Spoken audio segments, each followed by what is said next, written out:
નમસ્કાર મિત્રો, વિડીયોમાં તમારું સ્વાગત છે। જે હા મિત્રો, અત્યારે હાલના સૌથી મોટા અને મહત્વના સમાચાર સામે આવી રહ્યા છે। તો મિત્રો, સમાચારમાં વાત કરીએ તો કેરીનો રસ પીતા પહેલા થઈ જવું સાવધાન।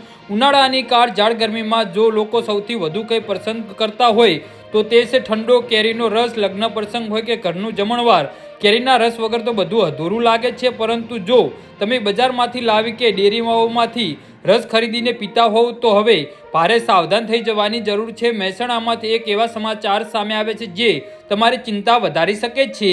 તો મહેસાણાના સુભાષણ ગામ નજીક આવેલ જાણીતી શક્કર ડેરીમાં ફ્રૂટ વિભાગે દરોડા પાડીને મોટું કૌભાંડ ઝડપી પાડ્યું છે।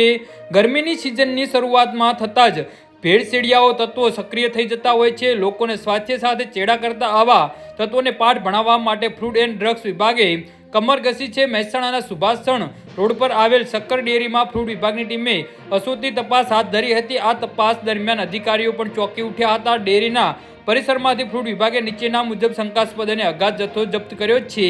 તો સ્થળ પરથી અંદાજિત 990 કિલો જેટલો અગાધ અને સડી ગયેલી કેરી મળી આવી હતી। ગ્રાહકોને પીરસવા માટે તૈયાર કરવામાં આવેલો 170 કિલો કેમિકલ યુક્ત કે શંકાસ્પદ કેરીનો રસ ઝડપી પાડ્યો હતો। આ સિવાય બાળકોના સ્વાસ્થ્ય માટે હાનિકારક એવી 120 લીટર પેપ્સી પણ મળી આવી હતી। ફૂડ વિભાગે સ્થળ પરથી અંદાજિત 1200 કિલો જેટલો શંકાસ્પદ મુદ્દામાલ જપ્ત કર્યો છે, જેની અંદાજિત કિંમત ₹58,100 આંકવામાં આવી છે।